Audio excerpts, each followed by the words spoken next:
Olá, tudo bem com vocês? Eu estou muito alegre, estou muito contente, porque Deus é bom o tempo todo. E o tempo todo, Deus é bom.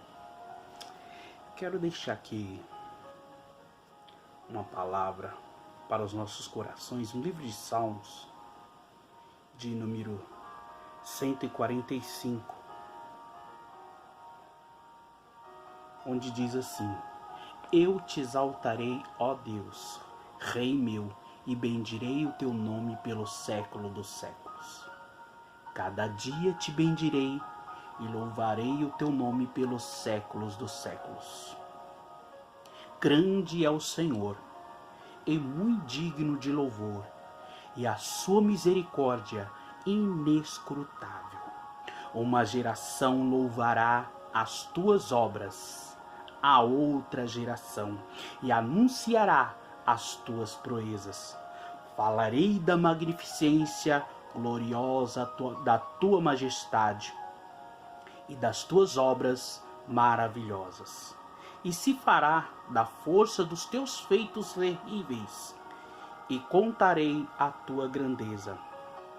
Publicarão abundantemente a memória da tua bondade e cantarão a tua justiça.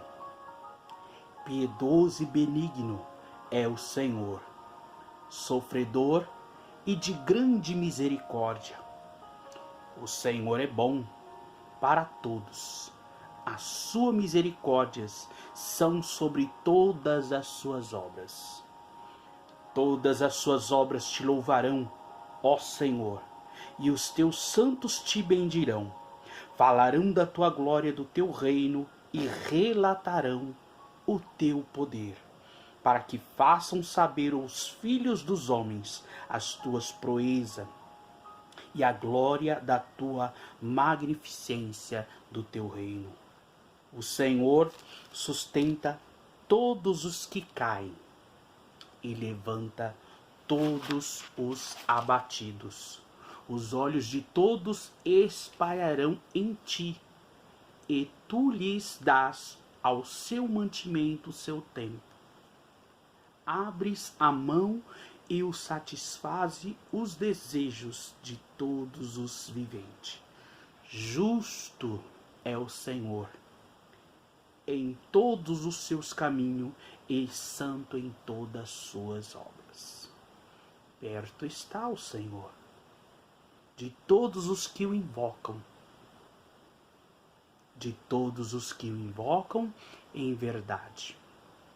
Ele cumprirá o desejo dos que o temem, ouvirá o seu clamor e os salvará. O Senhor guarda a todos os que o amam, mas todos os ímpios serão destruídos. A minha boca entoará o louvor do Senhor. A toda a carne louvará o seu santo nome para todo sempre. Eu sou grato a Deus por mais esse dia, por mais esse ano, por mais esse momento, pela misericórdia que Ele tem concedido na minha vida, na vida dos meus filhos, da minha esposa, dos meus parentes, de todos os amigos. Deus, Ele tem sido misericórdia. Deus, Ele tem nos guardado e nos concedido grandes bênçãos, porque Ele é Deus. Ele é bom a todo tempo, e a todo tempo Ele é bom. Poderia hoje eu não estar aqui falando sobre os acontecidos. Esse mês de março eu faço aniversário, completo mais uma primavera que Deus tem assim me concedido, porque até aqui o Senhor tem me ajudado. Mas o ano passado, o ano de 2021, houve um ocorrido na minha vida no dia 28 de maio, onde tudo parecia tranquilo, onde parecia mais um dia normal. Mas Deus quis assim e o permitiu. E aconteceu algo inesperado. E é isso que eu vou contar agora para vocês. Tudo parecia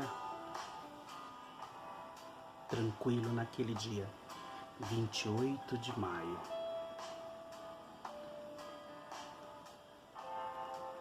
Uma sexta-feira. Mas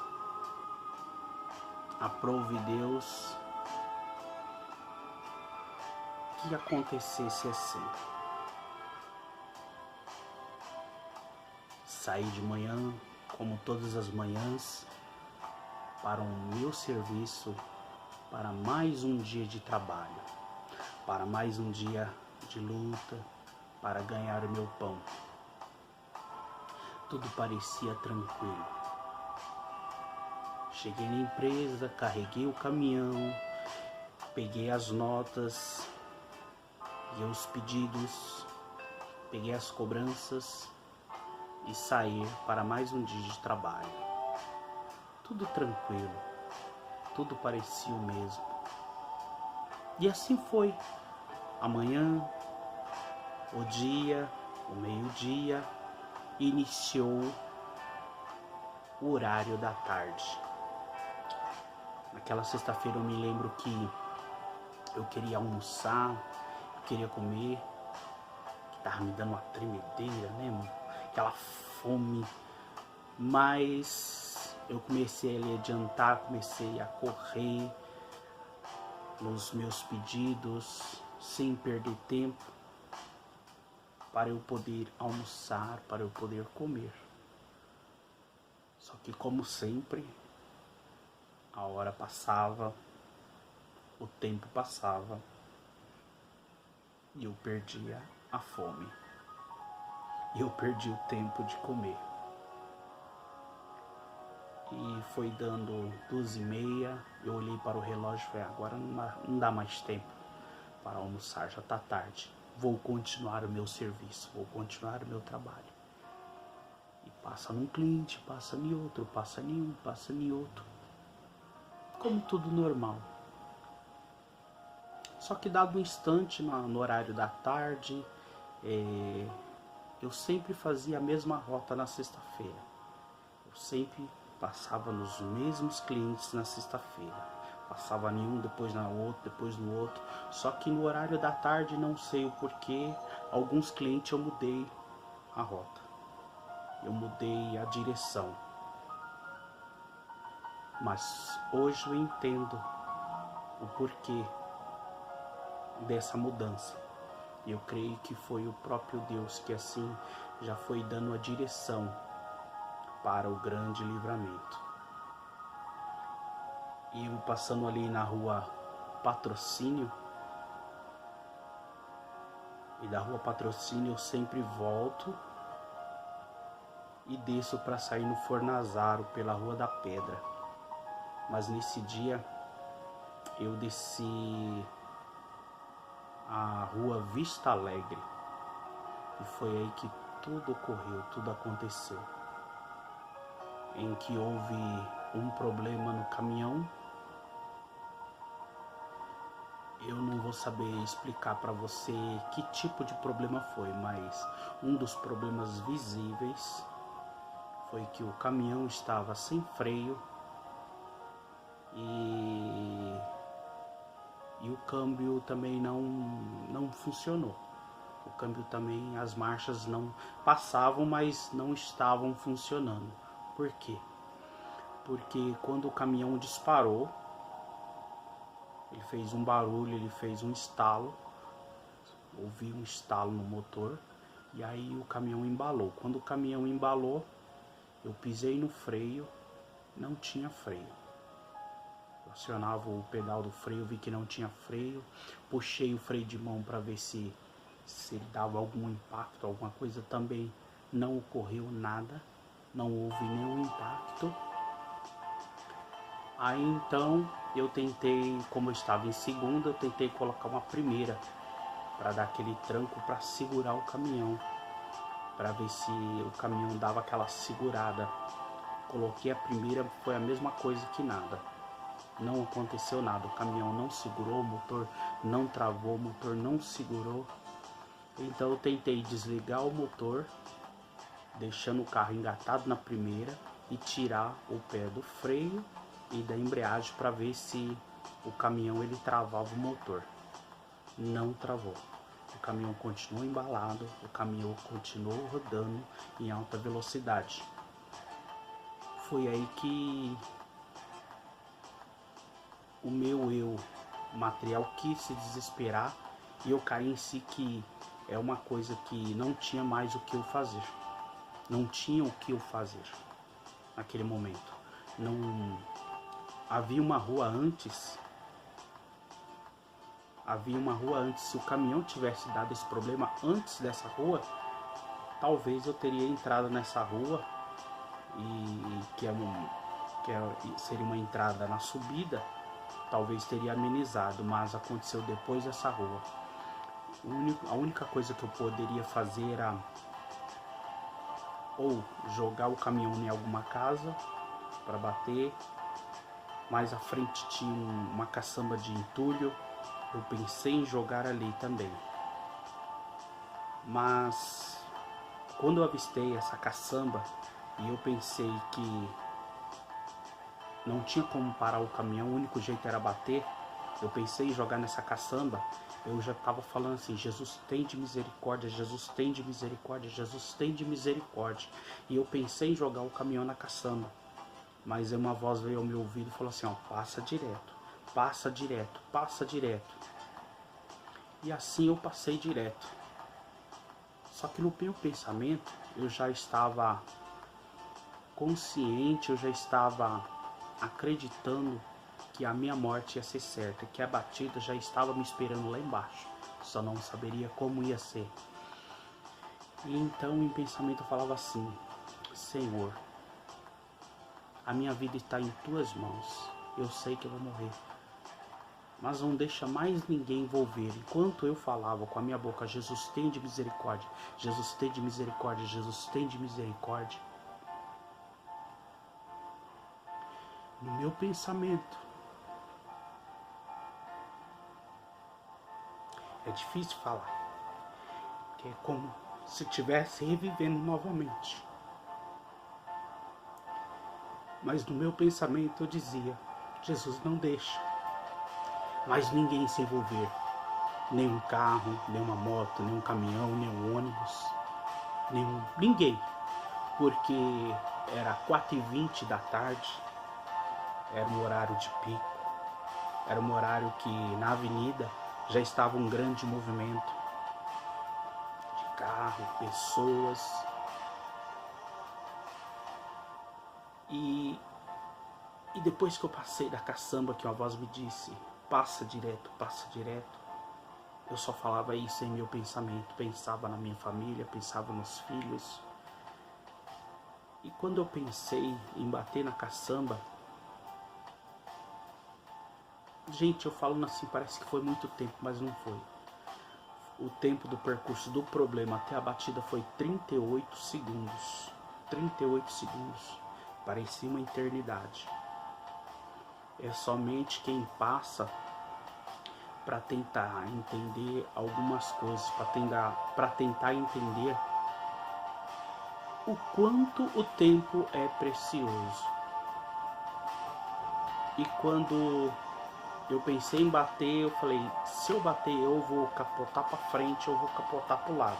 Se eu capotasse para o lado, eu ia cair numa ribanceira de casa, só ia parar na Avenida Vitória Fornazaro, ia destruir um monte de casa.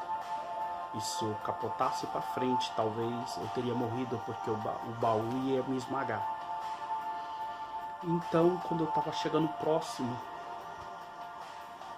àquela caçamba de entulho, a voz me disse: passa direto, passa direto, passa direto. E eu passei direto. E quando eu estava chegando já no pé da descida para entrar na Rua da Reserva e depois entrar na Vitória Fornazaro, É como se um clarão, é como se a minha vista já não enxergasse mais nada. Eu não sei o que aconteceu, como foi essa passagem. Eu não vou te dizer precisamente como aconteceu, porque eu não sei como o caminhão passou entrando na Rua da Reserva, depois já entrando no Fornazaro, porque é como se eu não vi 2 segundos. O tempo de 2 segundos é como se eu não tivesse visto nada, como aconteceu. Eu só me lembro de eu já estar indo de encontro ao poste. Tentei desviar com o volante ainda para ver se eu desviava do poste, mas não desviava. Porque o caminhão estava em alta velocidade, e outra que eu senti que como se o caminhão não tivesse mais no chão. Porque eu tentei desviar com o volante, ele não desviou, ele continuou indo em direção ao poste.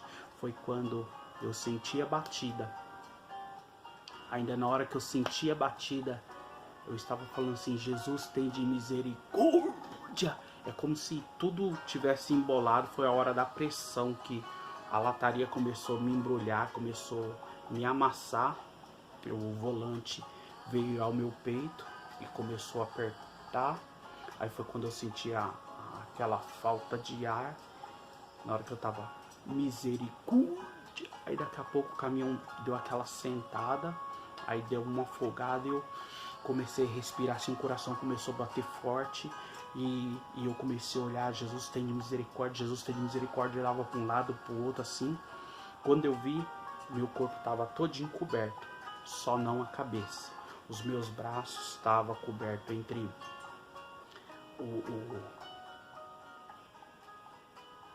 entre o cinto de segurança que tinha arrebentado e ficou embrulhado no meu braço, pressionando meu braço. Os meus 2 pés, pernas, coxa e quadril, estava tudo encaixado com a frente do caminhão na minha cintura. Não tinha movimento, não sentia movimento. A minha barriga estava com um painel todinho embrulhado o meu corpo, e eu só conseguia mexer a cabeça. Comecei a mexer a cabeça só, mas não conseguia enxergar porque o caminhão ficou todo embrulhado. A frente ela foi para baixo, as laterais foi para dentro, e quando eu olhava eu só enxergava o chão. Não dava para enxergar na altura da cabeça, porque o teto ele desceu. Onde estava a minha cabeça não foi afetado, mas as outras partes todas foram afetadas. E ali eu só falava: Jesus, tem de misericórdia, Jesus, tem de misericórdia. Foi quando um senhor se aproximou.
chegou perto do caminhão, se aproximou perto do caminhão, disse: moço, moço, você está bem?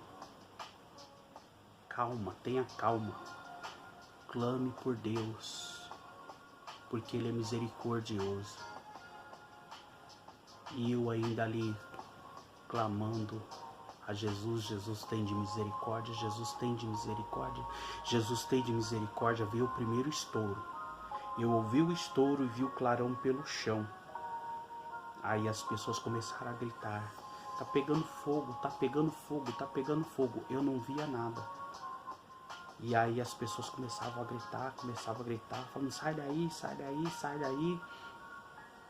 E eu ali ainda: Jesus tem de misericórdia, Jesus tem de misericórdia. E aquele senhor falou: calma moço, calma moço, calma moço. Ninguém morre aqui hoje, ninguém morre aqui hoje. Aí deu o segundo estouro. Quando deu o segundo estouro, eu peguei e falei assim pra ele: Senhor, sai daí. Sai daí, porque não tem como eu sair daqui de dentro, eu tô preso. Eu não consigo me mexer, não tem como. Se esses fios cair aqui, vai energizar aqui. Se cair no chão, vai pegar fogo, porque o chão estava todo molhado com o combustível do caminhão. E eu falei: sai daí, porque se o fio cair, você vai ser eletrocutado. Aí ele falou: fica tranquilo, ninguém morre aqui hoje, ninguém morre aqui hoje. Deus está aqui, Deus está aqui. Aí deu o terceiro estouro. Quando deu o terceiro estouro, aí o poste desligou sozinho. Aí uma outra pessoa chegou, um outro senhor chegou com a mão toda tremendo, o corpo tremendo, com o celular na mão. Falou: moço, você tá bem? Moço, você tá bem? Aí eu falei assim: eu tô bem aqui, eu tô bem. Tô embrulhado aqui, não consigo me mexer, eu tô aqui dentro. Aí ele falou: você quer que eu ligo pra alguém? Na hora, naquela situação, eu só consegui lembrar de 2 telefones. Que foi o meu telefone, o número do meu telefone, e o telefone da minha esposa. Só. De mais nenhum outro número eu lembrei. Até porque, por causa da tecnologia, que hoje você põe um nome, você põe a foto da pessoa, então geralmente você não grava mais um número. Ou você vai pelo nome da pessoa, ou você vai pela foto. Então você clicou na foto, você sabe que já é o número da pessoa. E por causa da tecnologia a gente esquece às vezes de gravar o número, porque na hora da necessidade eu não lembrava mais de nenhum número, nem o do meu patrão, nem o da empresa, não lembrava.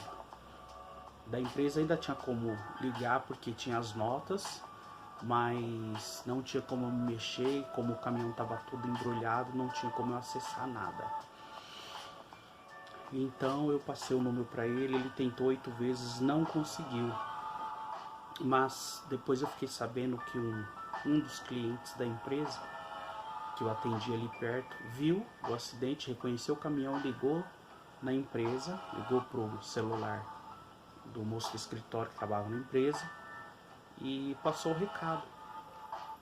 E aí depois ele, para jogar o verde, eu não querendo assustar ninguém, ligou para minha esposa falando: Rosana, o Fernando já chegou? É porque ligou aqui no telefone do meu filho, porque o número era dele, mas depois ficou pro filho dele o número. E falou que queria falar comigo.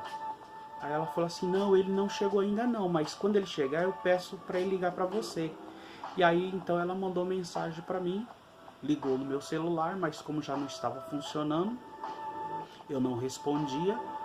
E aí não deu muito tempo, meu patrão ligou para ela, já falando do ocorrido. E que eles estavam indo na delegacia e depois ia no hospital. Falei: então passa aqui, me pega que eu vou com vocês. E ela foi até o hospital. Entre a hora da batida, que foi em torno mais ou menos de 4h19 e 4h20 da tarde, eu fui sair ali do local, já era 5:06. Eu fiquei em torno mais ou menos de 1h30, 1h35 preso nas ferragens. Foi complicado, foi difícil, é apavorante, entendeu? Por mais que Deus assim me deu uma tranquilidade, me deu uma paz, mas assim, como homem, humano, natural, é aterrorizante. Você tá de um jeito que você não pode se mexer, não tem como você sair, você quer se livrar dali, não tem como. E eu já estava ficando assim um pouco irritado. Por quê? Porque quando aconteceu o acidente, entre acontecer o acidente e chegar a primeira pessoa para socorrer, que chegou 2 motos de bombeiro, demorou um pouquinho. E quando eles chegaram, ele falou assim: nossa, moço, como é que você tá? Você tá bem? Aí ele começou a conversar comigo, perguntar o meu nome, perguntou meu nome, minha idade, aonde eu estava, onde eu trabalhava, o que eu estava fazendo, o que eu entregava. Começou a fazer um monte de pergunta. E falou assim: ó, vou tocar em você. Aí ele me segurava no ombro e começava a palpar. Assim, ó, tá doendo aqui, tá doendo aqui, tá doendo aqui. Começava a perguntar, eu respondia para ele. Falou: ó, eu não vou poder fazer nada por você, porque até então a ligação que recebemos era de um acidente, mas não sabíamos a gravidade do acidente. E aí você vai precisar de um auxílio maior aí. E nesse momento em que as motos chegam, esse senhor que estava conversando comigo, falando: ó, ninguém morre aqui hoje, Deus está aqui. E o senhor que pediu se eu pudesse, se eu queria que ele ligasse para alguém e ele não conseguiu falar com a minha esposa, falei: ah, faz o seguinte, então liga para a polícia, que talvez a polícia vindo já agiliza mais o processo. E nesse momento em que o rapaz estava ligando e falando com a polícia, chegou quem? Chegou os caras da moto. E nesse mesmo instante estava passando um senhor que era aposentado dos bombeiros, um sargento aposentado bombeiro, e viu a situação, conversou comigo e falou: moço, fica calmo, fica tranquilo, fica consciente, porque tudo vai dar certo. E aí o moço conversando com o pessoal da delegacia, ele falou: você tá falando com quem? Ah, com o delegado. Presta o telefone aqui, deixa eu falar com eles. Aí ele já começou a falar com eles na linguagem deles, na linguagem de militar, para poder entregar: ah, nós precisamos aqui de um caminhão hidráulico com algumas ferramentas assim para poder tirar a vítima, porque a vítima está embrulhada em ferragens e tal. Então ele começou a falar na linguagem deles. Aí foi quando o pessoal da moto chegou e começou a fazer o procedimento, que é perguntar as coisas para mim, me apalpar. Enquanto isso, o outro homem estava conversando com os policiais. Aí foi quando chegou o SAMU. Chegou o SAMU, a mulher, a médica desceu, aí olhou pra mim, aí começou a falar: meu Deus, que coisa. Aí começou a conversar comigo e fazer as mesmas perguntas que o outro bombeiro já tinha feito, que o sargento aposentado tinha feito, e começou a conversar comigo também. Aí começou a perguntar meu nome, começou a perguntar minha idade, que rua estava, o que eu estava fazendo. Começou a fazer as mesmas perguntas, procedimento. Aí eu entendi que era só para me manter calmo e manter eu acordado. Começou a fazer as mesmas perguntas. Falou: não vou poder fazer nada por você, eu só vou dar um medicamento para amenizar a situação. Foi quando depois ela veio, aplicou um soro com alguma coisa lá, colocou, fez um acesso, colocou em mim e deixou lá. Aí depois chegou os outros bombeiros, o caminhão de bombeiro, a perua de bombeiro. Primeiro veio a moto, depois veio uma perua. Aí você falou: nossa, eu recebi a mesma mensagem também. Então para eles também não resolveu nada. Mas ele veio conversar, fez as mesmas perguntas. Quando ele começou a conversar, eu já comecei: ó, meu nome é Fernando Santos Novaes, tenho 43 anos, moro em tal lugar, estou na rua tal, tá filmando. Calma, moço, calma. Eu já sei que você vai perguntar. Todo mundo que chega aqui faz as mesmas perguntas. Já estava irritado, já de tanto fazer as mesmas perguntas. Tava ficando irritado. Então eu já comecei a responder. Falei: então eu já vou falar tudo que você vai me perguntar, eu vou responder. Então eu já vou falar tudo já. Falei: não, calma, é só para manter você calmo, é só para manter você acordado, para manter você consciente. E aí começou a conversar, a gente foi conversando e tal. E nisso começou a discussão. Por quê? Porque o poste estava cedendo. Aí conforme o poste cedia, então ia me apertando, ia me pressionando mais. Eu falei: o poste está caindo, o poste está caindo. E aí começou uma discussão entre o pessoal da polícia e o pessoal do SAMU. Os policiais queriam que o cara do SAMU, o rapaz do SAMU, colocasse o carro deles embaixo na direção do poste para segurar. E o cara não queria. Aí foi quando eu vi, eu falei assim, olha, o rapaz aqui da frente, dessa empresa aí, ele tem uma máquina. Ele falou, se precisar, pode chamar ele que ele ajuda. Aí vocês auxiliam, pede para eles que ele ajuda. Aí foi quando, então, os policiais foi lá, chamou o rapaz veio com a máquina para segurar o poste. O cara veio, colocou o poste e segurou o poste e falou assim, ó, tenta aumentar só um pouquinho mais o poste só para tirar a pressão.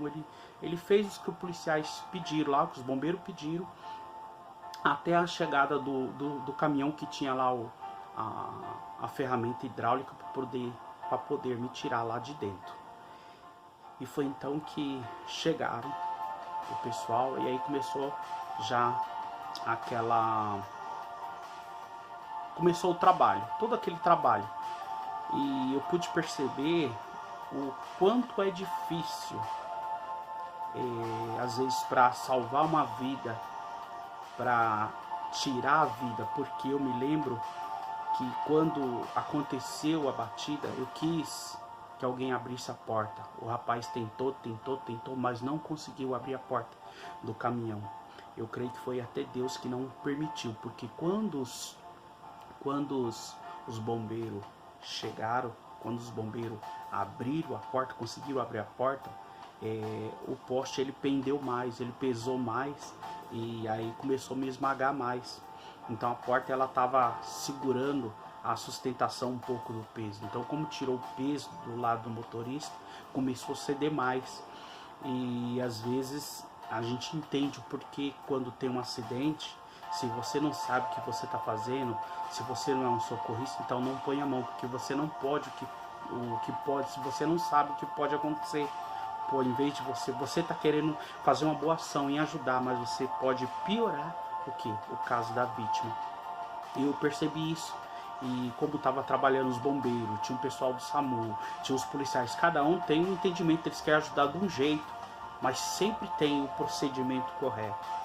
E como era a vez dos bombeiros, então os bombeiros estavam ali para dar o auxílio e tentar me tirar dali.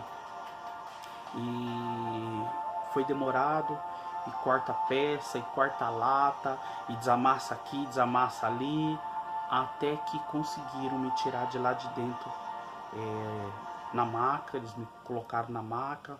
Teve uma hora que, quando eles me livraram do peito para cima, um bombeiro ele sentou na lateral do carro, entre a roda e a lateral do carro, para que eu pudesse deitar nas costas dele, para eu ficar mais à vontade, mais sustentado, para não esticar muito o meu corpo.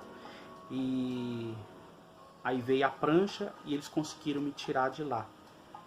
Conseguiram, aí eles se cumprimentaram um ou outro, porque conseguiu, foi um sucesso, tal, aquela comemoração de serviço cumprido. E já me levaram direto para a ambulância lá do SAMU. E quando chegou lá, a médica falou, ó, a gente vai imobilizar você, sua perna tá toda torta, a gente vai imobilizar a sua perna, pode ser que você vai sentir alguma dor. Então,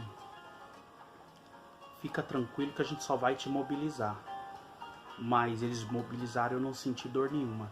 Até nisso Deus, ele teve assim misericórdia da minha vida. Tirou a minha dor para que eu não sentisse tanto. Eu não desmaiei. Eu bati o HR e não desmaiei. Fiquei todo o tempo acordado. E aí eu só estava ali esperando agora o que ia acontecer. Eles começaram a fazer as ligações, e aqueles relatórios disso, relatório daquilo, e fazendo as perguntas para mim, meu nome, sobrenome, onde morava, onde trabalhava, se eu era alérgico, se não era aqueles relatórios de praxe deles. E então a moça começou a ligar chamando o Águia para poder me levar, mas o Águia já estava em uma outra missão. E então eles falaram, e agora? Para onde ele vai? E aí eles viram que o hospital mais próximo dali do acidente era o Hospital Geral de Carapicuíba.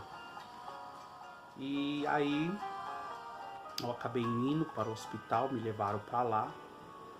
Demorou aqui, eu acho que em torno de uns uns 15 minutos, foi a caminhada mais ou menos, de uns 15 minutos, até chegar ao hospital. E quando chegou lá, é como se Deus já preparasse as pessoas certas para me atender. As pessoas certas para estar ali de prontidão já para me acolher, fazer todo o procedimento. E ali eu comecei a acompanhar os procedimentos. Um vinha, fazia as mesmas perguntas: meu nome, sobrenome, onde mora, a idade, é alérgico ou não, pode tomar isso, pode tomar aquilo.